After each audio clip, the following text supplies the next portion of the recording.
ସହପାଠୀ ପାଖକୁ ଯାଇଥିଲା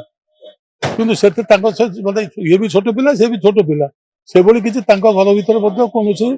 ଇଏ ନାହିଁ ଭୟ ମାନେ କନଫ୍ୟୁଜନ କିଛି ନାହିଁ ଯେତେବେଳେ ଓହ୍ଲେଇ ଆସିଲା ବେଳେ ବୋଧେ ଗୋଡ ଖସିଛି ଦୁର୍ଘଟଣା ଘଟିଛି 98% ମାର୍କ ରଖିଛି ବାପା ମାଙ୍କର ଦିଟି ଛୁଆ ସମସ୍ତେ ଭାବିଥିଲେ ଗୋଟେ ଭଲ ପଢୁଛି ଭଲ ମଣିଷ ହବ ଗୋଟେ ପିଲା ତାଙ୍କ ପାଇଁ ଗୋଟେ ଭରସା ଥିଲା ଅଚାନକ ଭାବରେ ଏଭଳି ଗୋଟେ ଦୁର୍ଘଟଣା ଜୀବନ ଚାଲିଯିବ ଇଏ ବିଶ୍ୱାସ କରିନଥିଲେ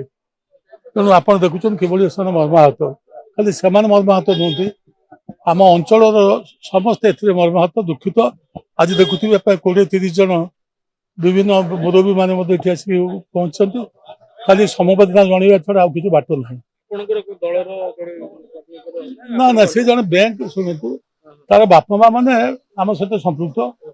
କିନ୍ତୁ କଥାଟା କିନ୍ତୁ ତାଙ୍କ ବାପା ହଉଛନ୍ତି ଜଣେ ବ୍ୟାଙ୍କ କର୍ମଚାରୀ ମ୍ୟାନେଜର ତାଙ୍କ ମା ମଧ୍ୟ ବ୍ୟାଙ୍କ ମ୍ୟାନେଜର ଏବଂ ସେମାନେ ପିଲା ଭଲ ପଢୁଛନ୍ତି ବୋଲି ତାଙ୍କ ପ୍ରତି ସେ ଧ୍ୟାନ ସବୁବେଳେ ଦେଇଛନ୍ତି 98% ମାର୍କ ସେ ରଖିଛି ସେ ଜାଣିପାରିନଥିଲେ ଯେ ଏଇଭଳି ଗୋଟେ ଘଟଣା ରବିବାର ଦିନ ଗୋଟେ ଘଟିଯିବ ବୋଲି ସହପାଠୀ ସେ ଡାକିతే ସହପାଠୀ ପାଖକୁ ଯାଇଥିଲା କିନ୍ତୁ ସେଥିରେ ତାଙ୍କ ମାନେ ଇଏ ବି ଛୋଟ ପିଲା ସେ ବି ଛୋଟ ପିଲା ସେଭଳି କିଛି ତାଙ୍କ ଘର ଭିତରେ ମଧ୍ୟ କୌଣସି ଇଏ ନାହିଁ ଭୟ ମାନେ କନଫ୍ୟୁଜନ କିଛି ନାହିଁ କିନ୍ତୁ ଯେତେବେଳେ ଏକାଠିଆ ଦେଖିଛି ଅନ୍ୟମାନେ ତାକୁ କହିଛନ୍ତି ଏ ଛୁଆଟା କାହିଁକି ଆସିଛି ବୋଧେ ମୁଁ ଭାବୁଛି ଇଏ ଭୟ କରିଯାଇଛି ଏବଂ ଯାହାଫଳରେ ଯେତେବେଳେ ଓହ୍ଲେଇ ଆସିଲା ବେଳେ ବୋଧେ ଗୋଡ ଖସିଛି ଦୁର୍ଘଟଣା ଘଟିଛି